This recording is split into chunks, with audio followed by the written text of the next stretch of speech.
Fala pessoal, tudo bem com vocês? Hoje nós vamos entender qual é a diferença entre uma renda fixa, da renda variável, de você fazer um investimento no longo prazo ou um investimento mais especulativo. Tá? E que tipo de oportunidade nós temos dentro do mercado para esse tipo de investimento, tá? Para cada um desses tipos de investimento. Então assim, primeira coisa, né, quando a gente pensa, vamos começar do mais básico, tá? Quando a gente pensa em renda fixa, logo vem na mente a poupança, né? Mas a poupança a gente não pode chamar de investimento, porque o rendimento dela é muito baixo. E ela tem também algumas particularidades que não são legais.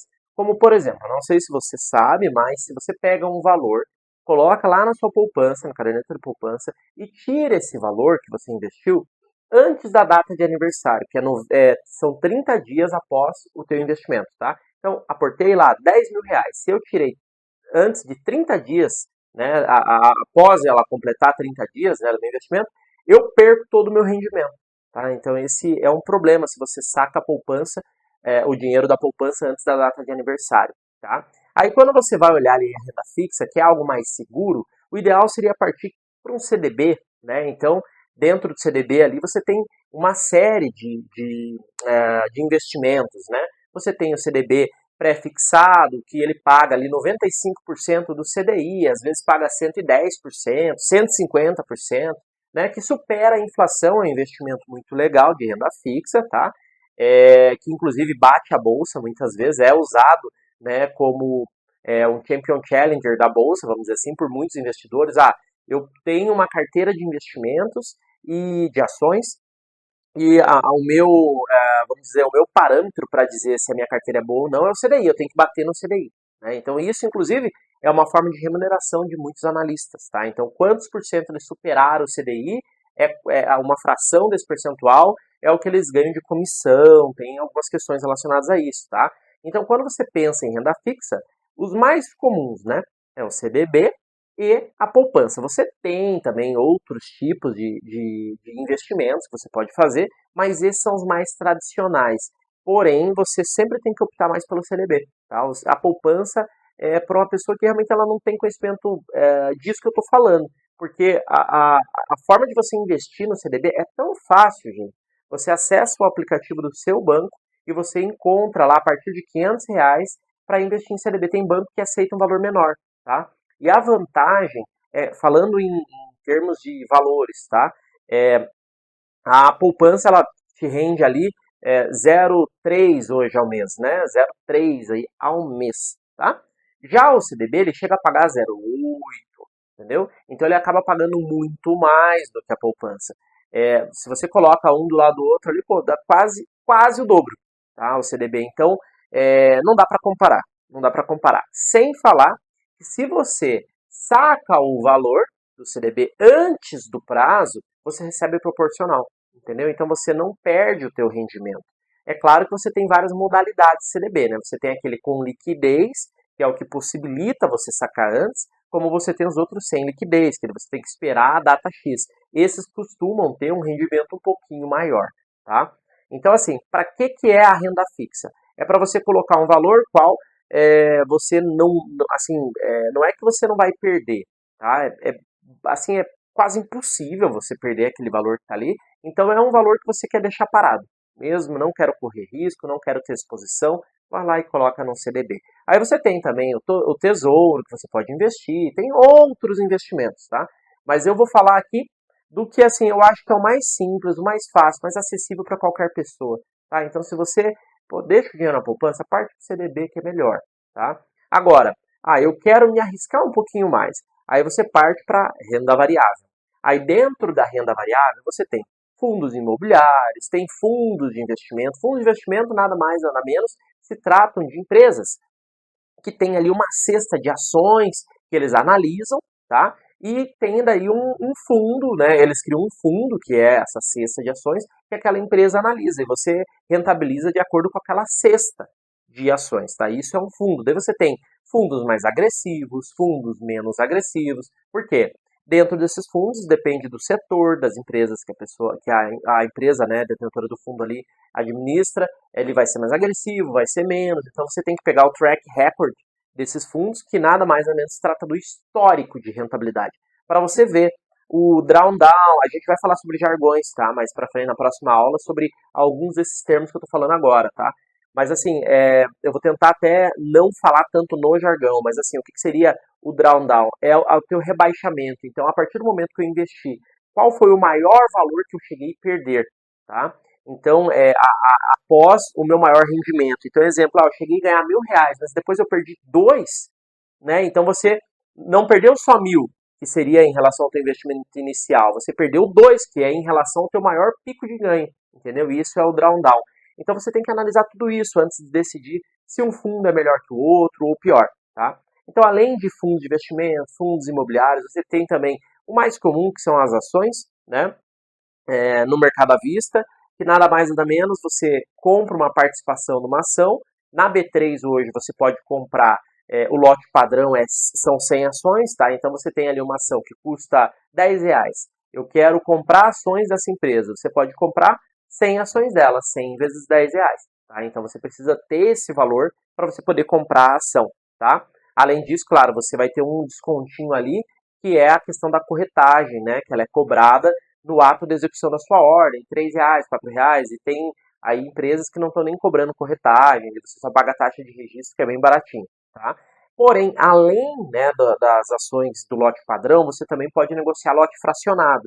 Então, eu tenho R$ 1.000, mas eu quero comprar Petrobras, que custa, vamos supor, tá, R$ 30. Eu posso comprar 100 ações dela? Eu não posso, precisaria ter bem mais dinheiro, né? Precisaria ter R$ 3.000, mas eu só tenho 1.000. Então, o que você faz? Você vai lá e compra lote fracionado da Petrobras. Nas plataformas aí do mercado, é só colocar um F após o ticker da ação, né? Então, Petro 4F. Pronto. Ele já vai disponibilizar para você o lote fracionado dessa ação. Esse é o ticker da ação para você negociar ela de forma fracionada. E além das ações, né, que tem muita gente que investe aí pensando em longo prazo, que é quando a gente fala no holder, é aquela pessoa que compra a ação e, entre aspas, casa com o papel, né? Então, só deixa a ação rentabilizar, se a empresa vai pagar dividendos, ele acaba recebendo aquele dividendo. Detalhe, tá? Muito importante, que às vezes tem pessoas que não sabem disso. Se uma ação ela custa ali R$ 30, tá? É o preço dela. Aí vai ter divulgação, vai ter distribuição de dividendos de R$ 1 daquela ação. E você tem 100 ações. O que vai acontecer? A ação custa R$ 30, tá? Você tem ali as ações, você tem 100 ações dela e tal. No dia da distribuição de dividendos, você vai receber R$ 1 por cada ação que você tem. Então, você vai receber R$ 100, tá? Esse é o teu dividendo, ok? Porém, esse valor de R$ 1, ele é descontado do valor da ação. Então, a ação, ao invés de valer agora R$ 30, ela cai para 29 no valor do mercado. Ah, mas daí, mas que sentido faz? Eu ganho o dividendo, mas a ação cai? Sim, só que amanhã depois ela já volta para R$ 30 de novo, entendeu? Então, é como se você tivesse fazendo uma realização de lucro sem realizar, vamos dizer assim, entendeu? Você recebe, mas continua com o papel, com o ativo na sua carteira. Então isso é a distribuição de dividendos. Tem gente que às vezes acaba vendo aí, vai ter distribuição de dividendos do ativo X. Bom, eu vou pegar meu dinheiro aqui e já vou comprar para eu ganhar o dividendo. Mas não faz sentido nenhum isso. Afinal, você compra o papel, ele cai, daí a pessoa pensa assim, né, eu vou comprar para ganhar o dividendo, amanhã eu já saco. Não faz sentido, porque você compra, o papel ele vai corrigir, né, o valor da compra dos dividendos, né, e daí você fica elas por elas. Então é para quem quer segurar realmente o papel por um tempo, acreditando no papel. Tá? Então é realmente o papel do holder, né? Que já não é o caso de, por exemplo, quem faz o chamado swing trade, que é quem compra hoje esperando só um evento. Né? Ah, não, amanhã depois vai acontecer um evento e tal, 2 semanas, 3 semanas, um mês. Esse não é o holder, é um swing trader, né? Que é aquele cara que compra para segurar durante semanas, tá? O trade. Agora, quando a pessoa compra para deixar durante muito tempo, investimento mais de longo prazo, aí é um holder, tá? Inclusive, né, uma ideia que eu dou para vocês, quem pretende investir em ações, é o seguinte: vocês já devem ter percebido que quando você pretende comprar um carro, você começa, parece que vê o carro que você pretende comprar, em toda esquina tem um carro daquele que você pretende comprar. Não sei se já passaram por isso, né? E a dica que eu dou para vocês é que quando vocês forem comprar uma ação, vocês comecem a pesquisar. Não precisa pesquisar todas as ações. Você vai escolher uma, duas, três empresas e pesquise bem a respeito dela. Por quê? A partir do momento que você começar a pesquisar a respeito dela, parece que o mundo ele vai convergir ali para que venha muitos insights sobre aquela empresa. Parece que você está andando na rua e você vai ver um negócio sobre aquela empresa, abriu uma página na internet, nada a ver, vai ver um negócio sobre aquela empresa. Então você vai ficar muito mais antenado para você comprar na hora certa. A regra é muito básica para ganhar dinheiro em ações. Você tem que comprar barato e vender caro, como tudo na vida. Tá? Não adianta, tem gente que faz lá N análise, tudo, mas no final das contas, o básico funciona. Comprar barato, vender caro. Tá? Mas como que você sabe o que é barato? Você precisa analisar bem o papel, analisar bem o segmento, analisar bem o mercado, ficar por dentro da economia para você comprar na hora certa. Tá? E também não alfaçar, né, que é um jargão que a gente fala que quer dizer o seguinte: quando você compra, você poderia ficar naquele papel durante mais tempo e simplesmente você realiza por medo ou por algum sentimento que você acabou tendo que é melhor realizar. Vai lá e vende o papel, sabe? Sem ter um embasamento mesmo. Então, você precisa sempre realmente estar por dentro do investimento que você pretende fazer. Imagine que você está colocando um dinheiro imagine o dinheiro assim que você tem que você não pode perder. Você vai colocar de qualquer jeito em algum lugar, em algum investimento? Não. Você vai analisar muito antes de fazer qualquer coisa. Inclusive, a maioria deixa até na poupança, né? Então, você precisa, para colocar numa empresa, analisar com todo esse cuidado, tá? Porque um dinheiro é uma renda variável, como o próprio nome já diz, mas você tem que tentar diminuir essa volatilidade. O melhor investimento que tem é aquele que não tem volatilidade e tem rentabilidade ao longo do tempo. Né, porque ele não te dá surpresa, ele sempre aponta para cima. É claro, gente, que existem vários outros tipos de investimentos, tá? Várias outras modalidades e tudo mais, mas eu não tenho como abordar todas elas. Eu vou abordar o que eu realmente julgo mais importante, com a minha experiência aí, que eu já tenho já de anos de mercado, o que eu vejo que é mais interessante vocês saberem. Tá? Então, outro tipo de investimento que você tem no mercado à vista, né, são os derivativos, que seriam as opções. Tá? Então as opções são nada mais ou menos, elas foram criadas, né, como se fosse um seguro para carro. Então ele te dá o direito de exercer, né, algo, vamos dizer assim. Então, por exemplo, quando você tem um seguro para carro, você roubaram o teu carro, você tem o direito, né, de receber o seu valor do carro, né, que foi o valor que você pagou lá no início, tal, ou que foi combinado com a seguradora. A opção é nessa mesma linha, tá? Então, assim, vamos supor que eu tenho uma ação, tá? E tem um risco de ter uma notícia muito perigosa no mercado e tal, e eu corro o risco de perder muito dinheiro dessas ações. Só que eu não quero é, é, me desfazer das ações, que pode ser que não aconteça nada, tá? Então, o que eu posso fazer? Que é o que a gente chama de hedge, que é uma proteção, que é justamente o papel, né, de uma opção. É o seguinte: eu compro opções que me dão o direito de vender a minha ação a determinado preço. Então vamos supor que a minha ação esteja hoje valendo aí R$ 50, tá? O valor de venda dela. Eu vou lá e compro opções que me dão o direito de vender essa ação a R$ 50. Eu tenho 1.000 ações, eu compro 1.000 opções, tá? Lembrando que, por que eu não compro ações, não faço alguma outra coisa ao invés de comprar a opção? Porque é o seguinte, a opção ela é muito barata. Tá? Você pode comprar ela ali, cada ação, vamos supor, da Petrobras, custa lá R$ 30. A opção você encontra por R$ 1, por 2, por 3 cada uma, entendeu? Então ela é muito barata. E você pode muito bem tradear a opção também. Você compra ela e depois você vende para outra pessoa, sabe? Você não precisa necessariamente exercer o teu direito de vender aquela ação no preço de exercício da tua opção. Eu sei que está ficando meio complicado, mas vocês vão entender um pouco mais a fundo sobre opções lá na frente, tá? O que eu preciso que vocês entendam é o seguinte: eu tenho lá 1.000 ações de Petrobras, está valendo R$ 50. Vai ter uma notícia. Pô, eu tô com medo. Eu vou lá, vou comprar opções que me dão o direito de vender Petrobras a R$ 50. Aí vamos supor, pô, se eu fosse comprar 1.000 ações né, de Petrobras, se fosse vender, nossa, ia dar uma dinheirama. Mas eu vou lá e gasto R$ 500 e compro as minhas opções que me dão o direito de vender Petrobras naquele preço, por exemplo, tá? Então o que vai acontecer? Chegou o momento da notícia. O preço da Petrobras desabou. Caiu de R$ 50 e foi para R$ 20. O que vai acontecer? Você vai exercer o seu direito de vender a Petrobras a R$ 50. Entendeu? Então, por mais que a Petrobras caia, você tem o direito de vender ela lá em cima, porque você tem uma opção de hedge, né, uma opção ali de put, tá? Que te dá o direito de vender, que ela está hedgeando a tua ação. Então, se você comprou ela, ela estava valendo R$ 50, você vendeu ela lá em cima, você não vai perder esse valor de desvalorização da ação, tá? O que você acaba gastando nisso, né? Você acaba gastando o valor que você pagou nas suas opções, ok? Agora, tem gente que usa, vamos aproveitar já até para entrar na parte, tudo isso é investimento mesmo, mas essa parte da opção usando dessa forma é um investimento também para proteger tua carteira, né, de ações.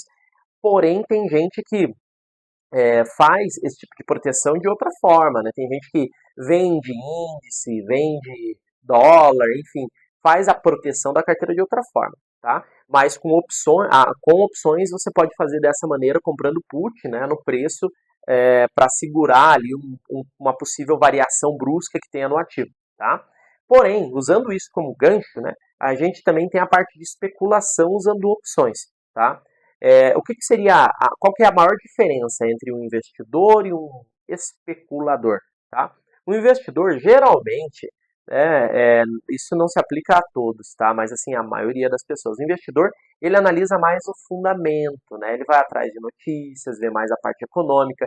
Ele até analisa um pouco o gráfico, o preço ali e tal, mas ele tem, assim, ele pensa mais no longo prazo. Você não vai analisar um gráfico só por conta do para segurar um ativo para longo prazo. Não vai só analisar o gráfico, você analisa mais coisas, né? Então o investidor ele é mais assim. Já o especulador não. O especulador ele não analisa tantas coisas assim. Ele vai mais, para dizer bem a verdade, eu acho mais que é uma psicologia de massa, que é uma análise que é a análise técnica, que é o price action, o tape reading, né? Então tem uma série de análises que muitas pessoas fazem similares nessas análises e que quando dá um ponto de compra, a pessoa acha que, nossa, tá dando um ponto de compra porque o setup XYZ tá me dando essa oportunidade. E deu certo, funcionou. Mas não é bem porque o setup deu certo, o padrão. É porque tem muita gente fazendo a mesma coisa, é o chamado psicologia de massa, tá? Então, eu acredito bastante nisso. Sendo muito sincero, eu acredito mais em fundamento para investir mesmo, ou você se aproveitar do sistema, a gente vai ver isso lá para frente também numa estratégia que eu tenho.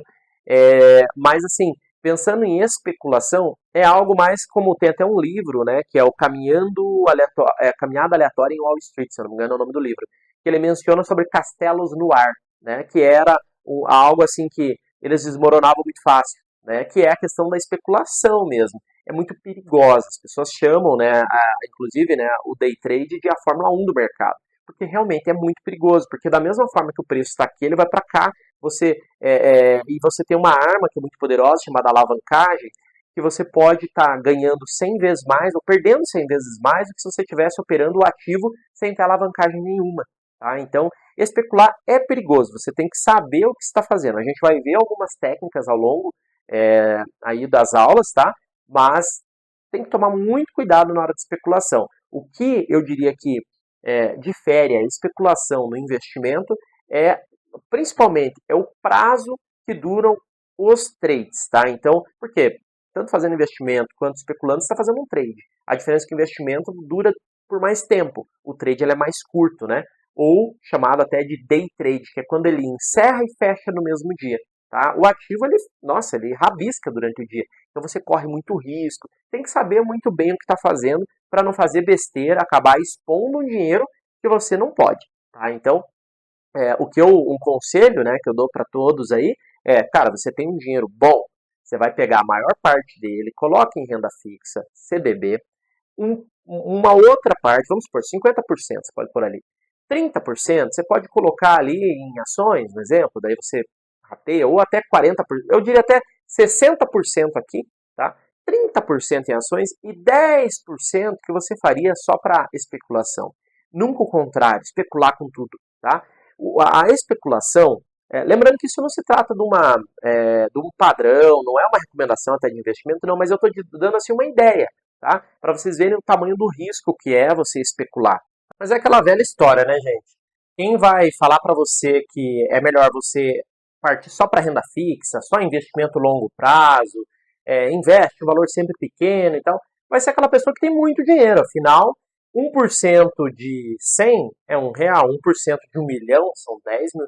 Então, muitas vezes a especulação ela tem que ser usada como uma arma realmente para a gente conseguir potencializar, alavancar o nosso patrimônio mais rapidamente. Então, é uma ferramenta muito boa, mas tem que saber usar. Tá? Não pode trocar os pés pelas mãos, tem que tomar muito cuidado. Ao longo do curso eu vou mostrar algumas técnicas para vocês, tá bom?